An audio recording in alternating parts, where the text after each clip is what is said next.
Hello, everybody. I'm Sean's Mapping, or the Sultanate Empire, and in today's video, we are going to be continuing What If Civilization Started Over? Episode 35, I think. Yeah, 35. Should be 35. If I'm right, it should be 35. And in today's video, we are going to be looking at many things going on, many things happening. Also, I would just like to say, after a while, I was able to do some updates to my other layers. Of course, we have the religion layer, which I don't show enough of, which, in the coming episodes, I should probably show a little bit more of this stuff. Just a wee teeny eeny beady weedy fitty kitty bit more of this stuff right here. Also, for those of you who are new to the channel, I of course have an ancient empires layer, which show all of the empires that used to exist in my series, with some of those empires and kingdoms existing and others not being around. As you can see, the layer still has to be updated. I haven't updated it yet, which I will eventually update it, but it's not fully like updated just yet. It still needs to be updated a teeny weeny bit more, of course.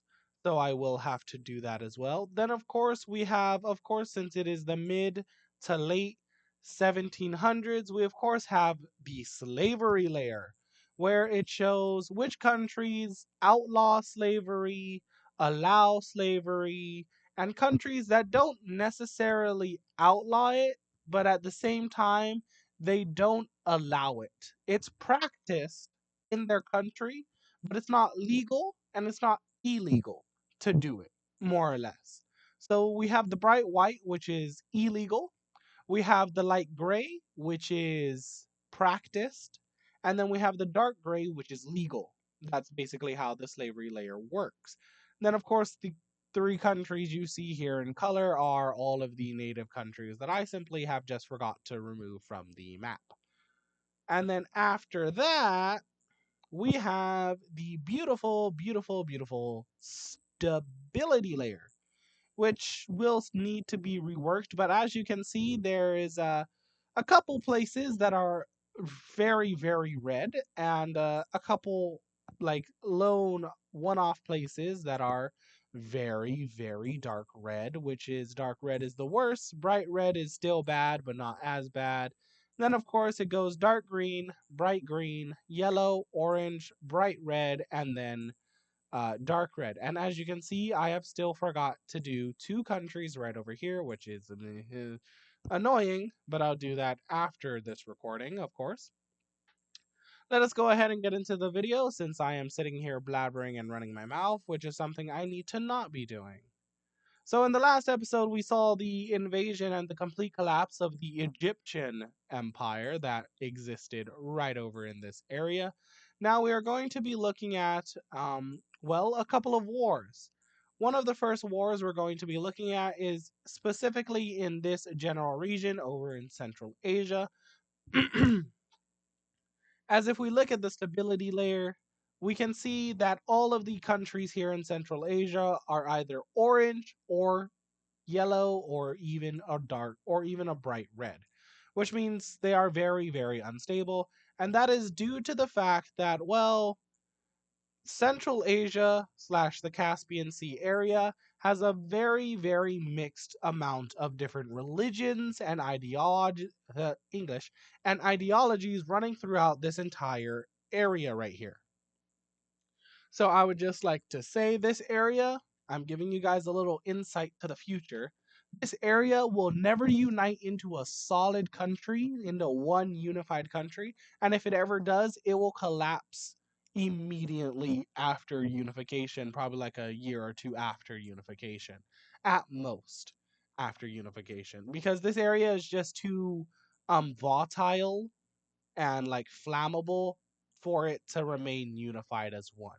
But who knows? Maybe it can happen. Maybe it's a spec for the future. And if we go ahead and look at alliances, we can see only three countries, well, four actually, five countries My bad. I'm stupid. Five countries are in alliances. We have the main Caspian like group up here, or well, kingdom slash country up here. We got the brown country right over here, the orange team, the red team, and then like the seafoam green country right down there in alliances. But that does not concern us right now. The war we are going to be looking at is going to be taking place between the green country right here and the blue country right over here. So the war we're going to be looking at is their war, as the blue country is going to begin an invasion of the green country right on like so.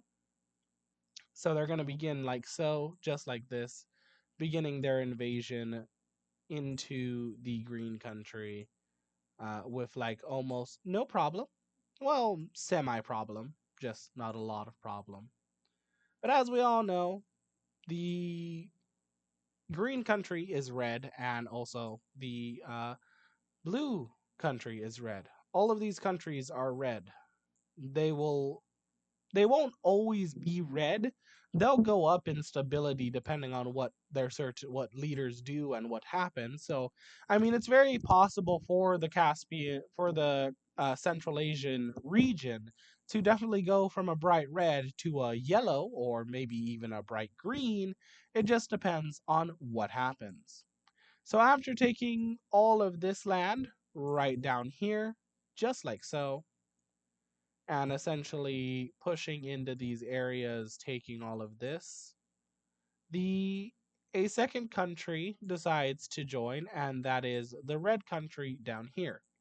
As of course they were devastated by the last war of Southeast Asia, because they red team is in the alliance with the Southeast Asian bloc. They're in the Southeast Asian bloc. And the Southeast Asian bloc went to war with India. And they lost a lot of land to India's allies, since the red team was involved in, again, the Southeast Asian bloc.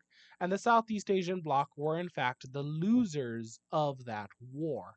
So a lot of their allies lost territory and land. So after a while, the green team kind of surrenders over to both the red team and also the blue team in that endeavor to basically preserve their country, essentially. So let us go ahead and look at that peace treaty. And here we are with the peace treaty of this war, with the red team taking all of this land right over here, and the blue team taking all of this land right down here, expanding their countries a fair bit. We are going to go ahead and look at yet another war. And what war is that, you may be wondering? Well, that war will be the second Chinese Korean War. There was a war between China and Korea a lot earlier on into their creation, a lot earlier on in the series, and since then, Korea was collapsed and in pieces.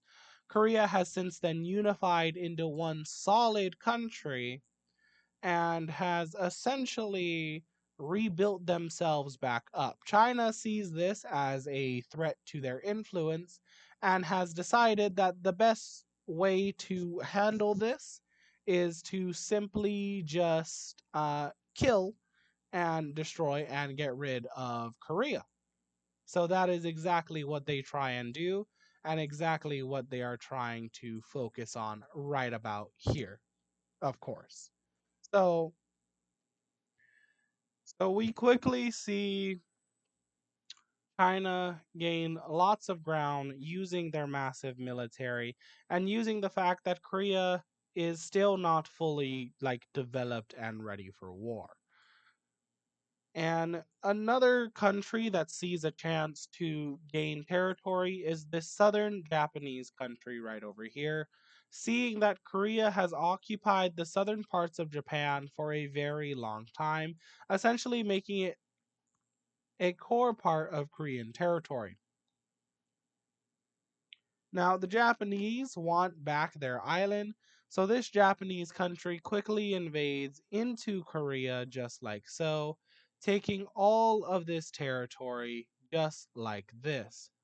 until eventually they reach right about here, and the Koreans are able to put a stop to the pushing from the Japanese and the Chinese.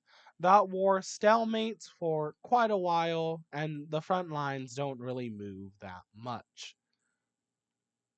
We now fly all the way over into this area as we will be seeing a couple countries expand into unclaimed territory. And I say countries because it is, in fact, countries. It's a few of the native populations, and also this one country, which isn't, in fact, a native country, as the leader of this country is the brother to the leader of Norway, but they didn't like how the government was being ran.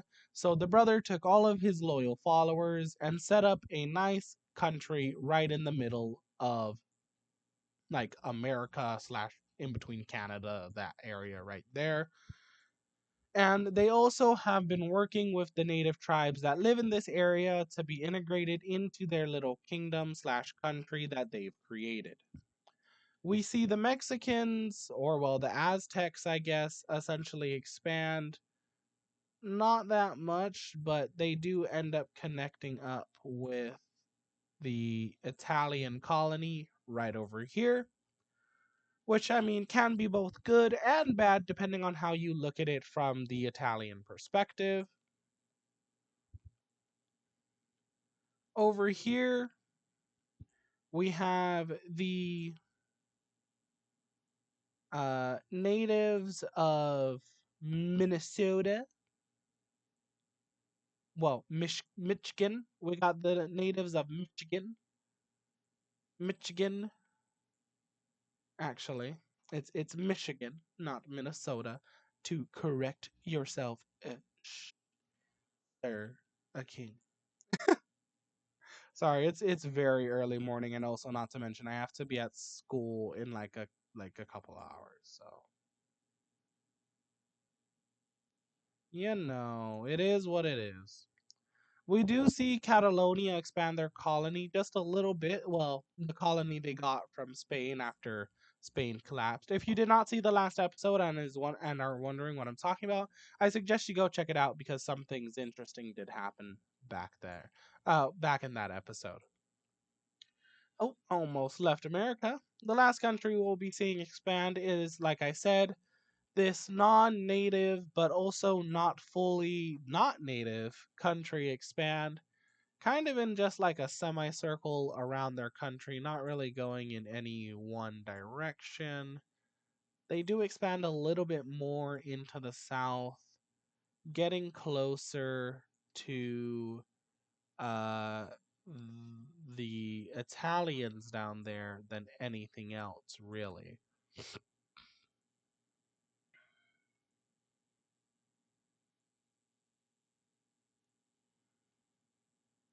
And so their borders end up looking something just like so. I don't like that. I don't like those borders. Those borders look bleh. I don't like it. I don't like it. So we are instead going to just go like this. Gonna go up like this. Kind of hug closer to the border. Then we're gonna go up like this, and then we're gonna bring it back down. Just like so. Paint.net, please load. Thank you, Paint.net. You're the best, Paint.net. I I don't like it. I don't like it, but it's gonna have to do. I'll fix the borders after the recording. Okay, you'll see better borders after the recording is done. I promise you. The borders will be better. And now we're going to go to a place where it's been semi-quiet, and that is Australia. Not much has been happening down here in Australia, besides the pink team and Papua New Guinea always being at each other's throats, of course. But you may be wondering, why are we down here? Why are we down here? Well, that is because one of the reasons we are down here is because this Union country down here, which rivals the pink team in Navy, begins to invade into this reddish, um, pinkish country right over here. But the reddish pinkish country, well, like the bright red pink country, ends up getting support and backing from the pink team to try and delay Union influence and expansion. So the Union forces are able to get to right about there before they're halted and stopped by pink team forces and also actual military forces from this country. And now this video will be a bit shorter than my regular Wixo videos. That is because I have a lot of other stuff to do and get into today, especially before I go to school and then work right after that. So, yeah. I'm Sean's Mapping or the Sultan and Empire. I hope you ladies and gentlemen enjoyed today's video. If you did enjoy today's video, go ahead and hit that like button down beneath the video. Give me a good old like if you enjoyed it. If you didn't enjoy it, then you can go ahead and hit the dislike button. I do not mind at all. You can go ahead and hit the dislike button and then say in the comments how much you hate the video and how much I need to do a better job. Don't worry, I don't mind. It's totally up to you if you want to do that. Also, it's totally up to you if you would like to hit the subscribe button and then hit that bell notification icon to be notified of the next time I upload or make a post onto my channel. I'm Sean's Mapping or the Sultan and Empire. Hope you ladies and gentlemen are having a happy February and enjoy your Valentine's Day as Valentine's Day is on the horizon coming up soon. I hope you ladies and gentlemen and find your Valentines. I hope you find your Valentines in this coming days. And I hope you enjoy spending time with your loved ones. And I also hope you have a wonderful, beautiful day or night wherever you may be, wherever you may live. I'm Sean's Mapping or the Sultan and Empire, and I'll see y'all in the next episode. See ya!